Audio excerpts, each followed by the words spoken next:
সবাইকে সাদর আমন্ত্রণ জানিয়ে শুরু করছি বাংলাদেশ স্পাইন অ্যান্ড অর্থোপেডিক হাসপাতাল নিবেদিত সুস্থ মেরুদণ্ড অনুষ্ঠানে।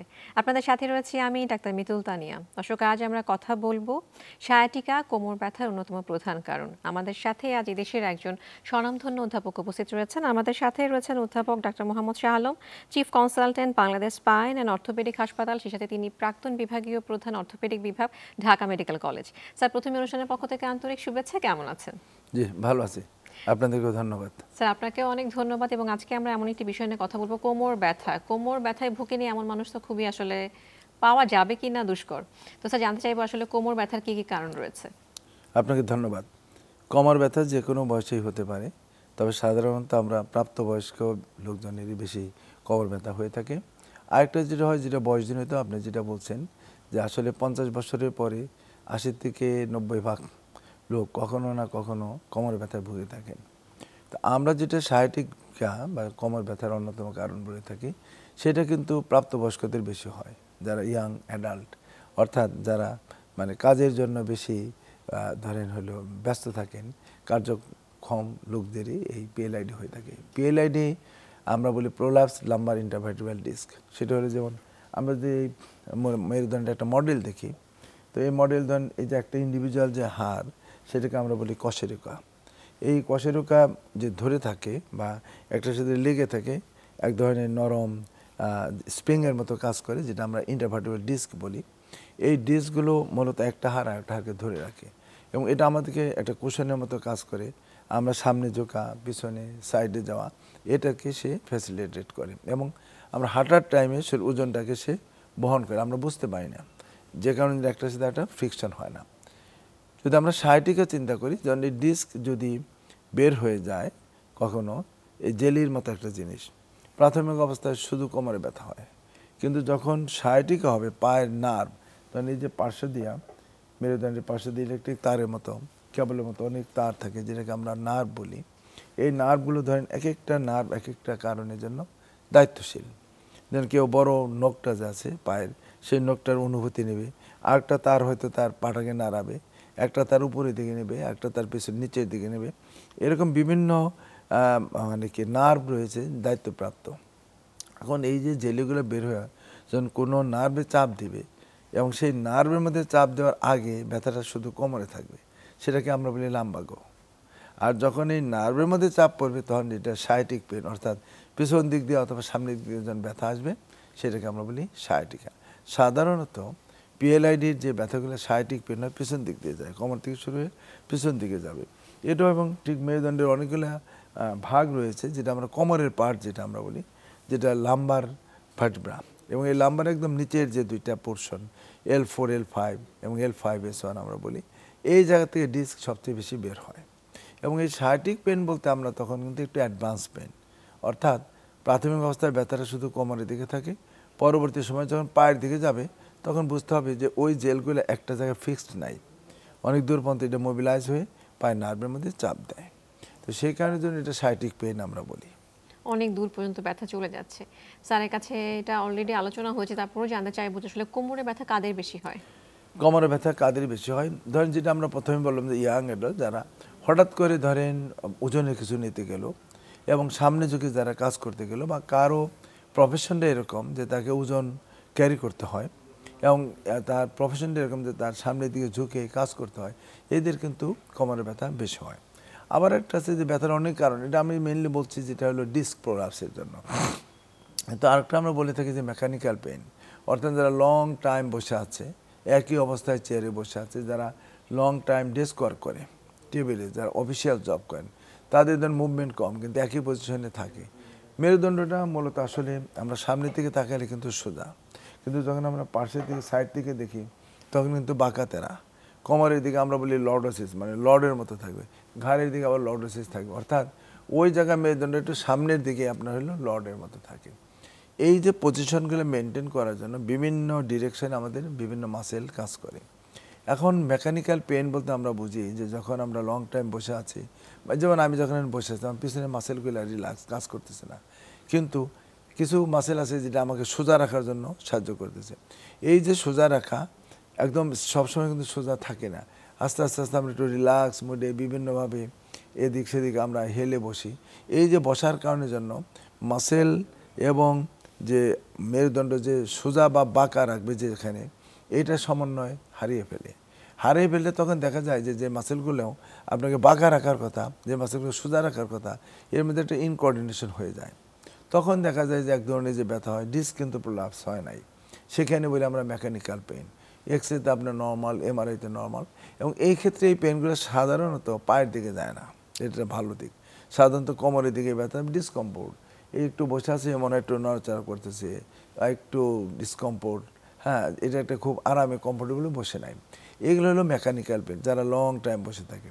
আরেকটা যেটা হলো আমরা ডিস্ক প্রোল্যাপস বলতে, যারা হলো খুব বেশি পরিমাণ হঠাৎ করে, যিনি কাজ করেন না হঠাৎ করে একটা কাজ করে ফেললেন, ধরেন মহিলাদের একটু খুব বেশি হয়, যেমন ঘরে যারা ধরেন যেমন উপর হয়ে কোনো একটা কাজ করা, নীল ডাউন হয়ে ধরেন আপনার জিনিসপত্র পরিষ্কার করতেছে, বা ধরেন মহিলারা অনেক সময় ঘরের মধ্যে বন্ধের দিন বা এমনি দিনে হঠাৎ করে ভাবলো যে ঘরটা সাজাবে, ড্রয়িং রুমে একটা সোফা নিজেই সরাইলেন, বা একটা জিনিস এক জায়গাতে আরও জিনিস নিয়ে ক্যারি করে বসলো, সারাদিন পরে, বা অথবা অনেক সময় হঠাৎ করে যখন নিচে হইতে গেল মনে হয় তার টান লাগলো। আপনার রুগীরা হিস্ট্রি দেয় এমন যে যখন বাথরুমে গোসল করতে গেছেন, মগ দিয়ে একটু পানি নেবেন, ওঠাই দিয়েছে, ও মনে পানি একটু লাগলো টান, ইনিশিয়ালি এই টানটা লাগলো, প্রাথমিক অবস্থা হয়তো ব্যথাটা থাকলো, উনি অতটা গ্রাহ্য করলেন না, আবার কাজ করতে থাকলেন, চলাফেরা নর্মাল মুভমেন্ট করতে থাকলেন, তখন কিন্তু দেখা যায় যে এদের যে আস্তে আস্তে এই ব্যথাটা বাড়তে থাকে। অর্থাৎ ওই জেলগুলা লিক করার মতো অনেকটাই লিক করে একটা এটা অনেকগুলা লেয়ার দ্বারা মানে থাকে, প্রোটেক্টেড থাকে অনেক লেয়ার। কিছু লেয়ার যখন ড্যামেজ হয়েছে, ওই নার্ভকে টাচ করে নাই, তখন কিন্তু ব্যথা শুধু কোমরের মধ্যেই থাকবে। তো যারা এই ধরনের কাজগুলো করেন তাদের কিন্তু বেশি লং টাইম একই অবস্থায় দাঁড়িয়ে আছেন, লং টাইম একই অবস্থায় বসে আছেন, এগুলো হলো মেইন কারণ হলো আপনার ডিস্ক প্রলাপসে। আবার দেখা যায় যে অনেকের একদম কাশি, অনেক লম্বা কাশতে কাশতে তার স্ট্রেস পড়তেছে, তাদেরও কিন্তু ডিস্ক প্রলাপস হয়। শ্বাসকষ্ট, যাদের লং টাইম ধরেন শ্বাসকষ্ট, তাদের প্রস্রাবে যেমন দেখা যায় যে যাদের একটু প্রস্টেটের প্রবলেম, অথবা যাদের স্ট্রিকচার ইউরেথ্রা আছে, খুব জোর করে ফোর্স দিয়ে আপনার প্রস্রাব করতে হচ্ছে, কারো হয়তো পায়খানা খুব শক্ত, কনস্টিপেশন, খুব স্ট্রেস দিতে হচ্ছে। এই স্ট্রেসের জন্য কিন্তু এই প্রেশারগুলো, ইন্ট্রাভার্টিব্রাল ডিস্কের প্রেশার বাড়বে। এই যে ডিস্কের প্রেশার বাড়লে আস্তে আস্তে অনেক সময় কিন্তু হঠাৎ করে হতে পারে, বা গ্র্যাজুয়ালিও কিন্তু এই ডিস্ক প্রলাপস হতে পারে। তখন এই আর্লি স্টেজ ওই একই কথাই, যে কারণেই হোক, প্রাথমিক অবস্থায় এটাকে আমরা বলি লাম্বাগ্য, অর্থাৎ কোমরে ব্যথা থাকবে। যখন আরও বেশি অ্যাডভান্স পায়ের নার্ভের মধ্যে চাপ দিবে, তখন কিন্তু এটা সায়াটিক পেন বলি। এবং এই সায়াটিকা ইন জেনারেল লোকজন কিন্তু এখন জানে যে আমার একটু সায়াটিক পেন, অর্থাৎ তখন কিন্তু ব্যথাটা একটু অ্যাডভান্স। খুব সুন্দর স্যার, আমরা তো আসলে কারণ জেনে গেলাম, কাদের হয় তাও জেনে গেলাম। পরবর্তীতে আমরা চিকিৎসা নিয়ে কথা বলবো, এই পর্যায়ে ছোট্ট একটা বিরতি। দর্শক, এই পর্যায়ে বিরতিতে যাচ্ছি, সাথেই থাকুন।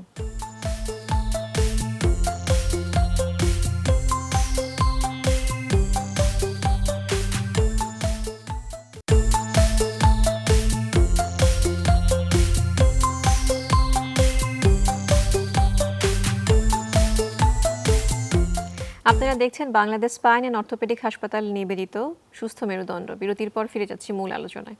স্যার, এবার জানতে চাইবো যে এই যে ব্যথার কথা বলছেন, যে সবসময় ব্যথা অনেক সময় রেডিয়েট করছে, কখনো রেডিয়েট করছে না, এর চেয়েও কি খারাপ কোনো কন্ডিশন হতে পারে কিনা? ধন্যবাদ। আসলে এক নম্বর হলো ব্যথাটা খুব ডিসকমফোর্ট, এবং এটা অনেক সময় এমন হয় যে বিছানাতে উঠতে পারেন না, এবং অনেক সময় যে দাঁড়াইতেই পারবেন না, হাঁটতে পারবেন না, হাঁটা খুব কষ্ট। এটা হলো একদিক। সবচেয়ে খারাপ জিনিস যেটা হয় যে আমরা বলি নিউরোলজিক্যাল ডেফিসিট, যে পায়ে অবশ হয়ে গেল অথবা অনুভূতি কমে গেল।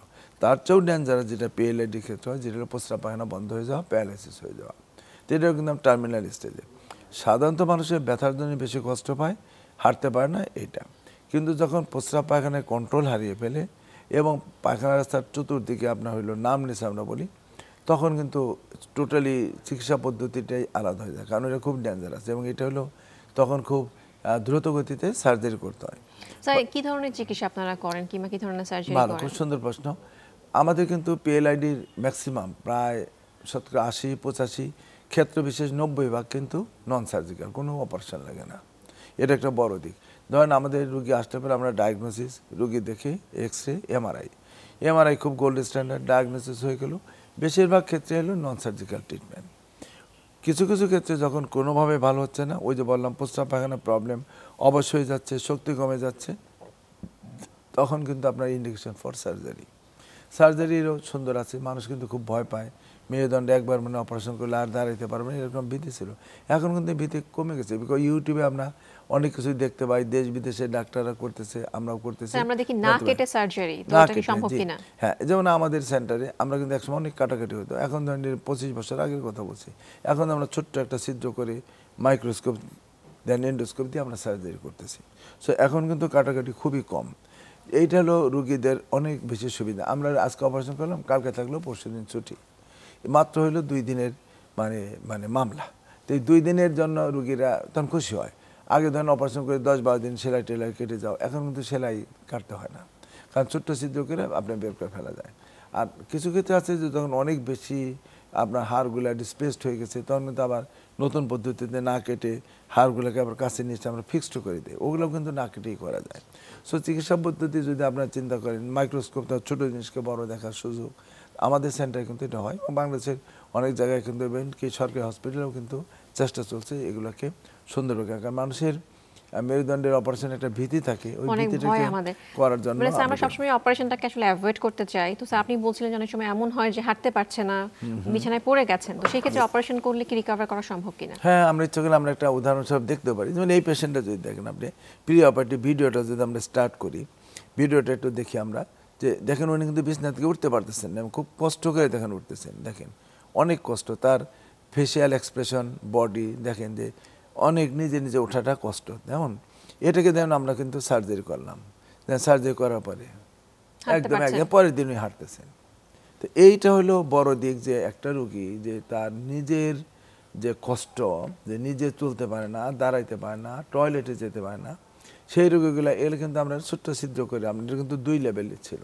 তো যে কারণের জন্য বলি দেখেন এটা এমআরআই, দেখেন ওই যে 2টা আপনার অ্যারো দেওয়া আছে, এই ডিস্কগুলো বের হয়ে পিছনে যে মোটা রগ স্পাইনাল কর্ড বলে একদম ব্রেন থেকে যেটা নেমে আসে, তখন চেপে ধরে আছে, এবং এক সাইডে ওনার ডান সাইডে অনেক ব্যথা ছিল। এই সার্জারিগুলো কিন্তু খুব রিওয়ার্ডিং। এই রোগী যখন ধরেন কোনো নর্মাল কাজ করা, তার নিজের প্রতি নিজের যে দায়িত্বটা করা, নিজের টেক কেয়ার করা পারতেছে না, সেই রোগীগুলোকে তো আপনার দিনের পর দিন আপনি বসায় রাখবেন, শোয়ায় রাখবেন সম্ভব না। আর ব্যথা এত তীব্রতা থাকে মাঝে মাঝে, রুগী একদম মানে অসহনীয় পর্যায়ে, রুগী এমন বলে যে স্যার মানে আমাকে বিষ দেন, যায় এবং মানে সুইসাইড করার মতো। কারণ এটা বেশি ভয় থাকে যে যখন পাটা ঝিনঝিন শুরু হয়, অবসর রুগী তখন সাইকোলজিক্যালি খুব আপসেট হয়ে যায়। যে কারণের জন্য আমরা বলি কি যে ওই রকম পর্যায়ে যাবার আগেই এটা কিন্তু অনেক সুযোগ আছে, যে পিএলআইডি হলেই যে তার সার্জারি করতেই হবে এমন না, পিএলআইডি হলেই যে সবগুলো এরকম পর্যায়ে যাবে তাও কিন্তু না। কারণ আমরা বলি prevention is better then cure, এবং এটা কিন্তু আমরা প্রিভেন্ট করার অনেক সুযোগ রয়েছে। পিএলআইডি ধরেন আমরা যে সমস্ত রোগীর ব্যথা হয়, ব্যথা হলে পরে আমরা ক্যাটাগরাইজ করি যে কোন পেশেন্টের কোন চিকিৎসায় ভালো হয়ে যাবে। যেমন আমাদের সেন্টারে অনেক পেশেন্ট আছে, একটা গ্রুপ অফ পেশেন্ট আসে যে তার এমআরআই দেখে রোগীর কষ্ট, হয়তো কোনো সার্জন বলছেন যে তার অপারেশন লাগবে, আমাদের এখানে আসে। বাট আমি কিন্তু স্টেট ওয়েতে অনেক রোগীর সার্জারি অ্যাভয়েড করি। আমি দেখে বলি যে আপনার এখনও সুযোগ আছে যে আমরা কিন্তু সার্জারি অ্যাভয়েড করতে পারি। কিন্তু সেই ক্ষেত্রে স্যার ট্রিটমেন্ট মডালিটি কি হবে? হ্যাঁ, ট্রিটমেন্ট মডালিটি হচ্ছে যেমন যেটা বলছিলাম যে প্রিভেনশন, যে কতগুলো পার্টিকুলার ব্যায়াম আছে, কতগুলো কাজ আছে যেটা তাকে ওই পর্যায়ে যখন অসুস্থ সেটা করা যাবে না, বাট এটা সারা জীবনের জন্য না, ওই কাজগুলোকে অ্যাভয়েড করানো, আর পার্টিকুলার কতগুলো ব্যায়াম তাকে শেখানো, আর কতগুলো থেরাপিউটিক, যেমন আমরা ফিজিক্যাল মেডিসিন, ফিজিওথেরাপি আমরা করাই। আমাদের একটা রেজিম আছে, ওই রেজিমটা 5-7 দিন, অনেক পেশেন্ট আছে যেটা অপারেশন করার কথা, ওইটাকে আমরা করি, তাকে কিন্তু অপারেশনে অ্যাভয়েড করতে পারতেছি। আমার হসপিটালে সবসময় 2-3-4টা করে রোগী এরকম থাকেই, যে যারা প্ল্যান করে আসছে অনেকের মধ্যে যে সার্জারি করার জন্য, তারা মেন্টালি অর্থনৈতিকভাবে প্রস্তুতি নিয়ে আসছে যে সার্জারি করবে, কিন্তু আমি যখন দেখি যে না এটাকে স্টিল সুযোগ আছে, যে না এটাকে সার্জারি করা খুব একটা দরকার নাই, ট্রাই করি, আমরা রুগীকে এক্সপ্লেন করি, বেশিরভাগ রুগীরা তো খুশি হয়। কিন্তু আবার কেউ কেউ রুগী একটু ডিমোরালাইজড হয় যে অমুক স্যার বলছেন, অমুক প্রফেসর সাহেব বলছেন, কেন এটা আমরা অপারেশন করবো না। তা আমরা বোঝানোর চেষ্টা করি, এবং দেখা যায় যে অনেক ক্ষেত্রে রুগী সাকসেসফুলি এটা তারা বাড়ি চলে যাচ্ছে অপারেশন না করে। সো আমরা যেটা মেসেজ দিতে চাই যে ডিস্ক প্রোলাপস, সায়াটিক পেইন হলেই যে তার সার্জারি লাগবে তা না। অনেক ক্ষেত্রেই 80-85 ক্ষেত্র বিশেষে 90% রুগী আপনার কিন্তু এই সায়াটিক পেইন, ডিস্ক প্রোলাপস তার সার্জারি করার মতো, কিন্তু সেগুলোকেও কিন্তু অ্যাভয়েড করার সুযোগ আছে। আর যেখানে সার্জারি লাগবে সেখানে সুবিধা হলো যে এই সার্জারিগুলো আমরা যেটা বললাম কম কাটাকাটি করে কম দিন হসপিটালে থেকে আমরা এটাকে সার্জারি করে দিলে তারা তাড়াতাড়ি বাড়ি চলে যেতে পারে। এখন হচ্ছে যেটা থাকে যে ভয় থাকে যে আবার এটা হবে কিনা এবং অন্য জায়গায় হবে কিনা, সেই কারণের জন্য কিছুদিন কিছু নিয়ম কানুন নিয়মতান্ত্রিকভাবে যদি চলাফেরা করে, যেমন ধরেন যার সবসময় বাঁকা হয়ে নোয়াই কাজ করতে হয়, যার ওয়েট ক্যারি করতে হয়, তাকে আমরা বলি যে যদি সম্ভব হয় প্রফেশনটাকে একটু চেঞ্জ করা যায় কিনা, অথবা লাইফস্টাইল মডিফিকেশনটাকে একটু করা যায় কিনা। যেমন আমাদের যারা স্মোক করে, যারা মদ্যপান করে, এই দুইটাই কিন্তু ডিস্কের জন্য খুব ডেঞ্জারাস। স্মোকিং এবং মদ্যপান প্লাস হচ্ছিল যে লাইফস্টাইল, যেমন অনেকে ধরেন কোনো এক্সারসাইজ করে না, কোনো হাঁটাহাঁটি করে না, তাদের কিন্তু এই ডিস্ক প্রলাপস হওয়ার সম্ভাবনা অনেক বেশি থাকে। যাদের ওয়েট অনেক বেশি, ড্রাইভ করতেছে, লং টাইম ড্রাইভ করতেছে, পিছনে কোনো সাপোর্ট নাই, লং টাইম বসেছে, কোনো সাপোর্ট নাই, তাদের কিন্তু এই মানে ডিস্ক প্রলাপস বেশি হয়। আবার একটা আছে যে বিছানা, আমরা বিছানা ধরেন কেউ একদম জাজিম ফোম নরম এদিক সেদিক হয়ে যায়, একদিকে উঁচু নিচু, এই ধরনের যে বেডগুলা, এগুলো কিন্তু পিএলআইডির জন্য বা অ্যাজ এ হোল মেরুদণ্ডের রোগের জন্য ভালো না। তো আমরা চাই বিছানাটা হবে একদম সমান, খুব শক্তও না নরমও না, ফার্ম বিছনা, কিন্তু সমান হইতে হবে। আবার আমাদের বিছানাতে উঠে আমরা সরাসরিভাবে না উঠে যখন একটা বাম বা ডান দিকে আমরা কাঁথে শুবো, তার বিছনাতে উঠবো, তাহলে আপনার ডিস্কগুলো আপনি হলো সিকিউর থাকবে, তাহলে এই প্রলাপস হওয়া, এই সায়াটিকা হওয়ার সম্ভাবনা অনেক কম। স্যার খুব সুন্দর বলেছেন, একদম শেষ পর্যায়ে চলে এসেছি। এক কথায় একদম দর্শকদের উদ্দেশ্যে একটা take home message. Take home message হলো যে আপনাদের মেরুদণ্ড সুস্থ রাখার জন্য ইউটিউবে দেখতে পাবেন কতগুলো এক্সারসাইজ রয়েছে, ব্যায়াম, ওগুলো করবেন। যে সমস্ত খাবার দাবার আমরা বললাম যে আপনারা অ্যাভয়েড করবেন, পরিমিত ব্যায়াম খুব দরকার, এবং নিয়মতান্ত্রিকভাবে বসা, ওঠা, চলা এবং ড্রাইভিং করা, এগুলো যদি আপনারা করেন আপনাদের মেরুদণ্ড ভালো থাকবে, আপনারা সুস্থ থাকবেন, সুন্দর থাকবেন, ভালো থাকবেন। আসসালামু আলাইকুম। স্যার অনেক ধন্যবাদ, আশা করছি দর্শকরা অনেক সচেতন হবেন। আপনাকেও ধন্যবাদ। দর্শক, আমরা যেটা জানলাম, মেরুদণ্ডের সমস্যা এমনও হতে পারে আমরা বিছানায় পড়ে যেতে পারি, তবে আমাদের দেশের আধুনিক চিকিৎসা রয়েছে, আবার আমরা সেই মানুষটি হাঁটতেও পারি। আজ এ পর্যন্তই, আবারও দেখা হবে নতুন কোনো স্বাস্থ্য তথ্য নিয়ে। সে পর্যন্ত সবাই খুব ভালো থাকুন।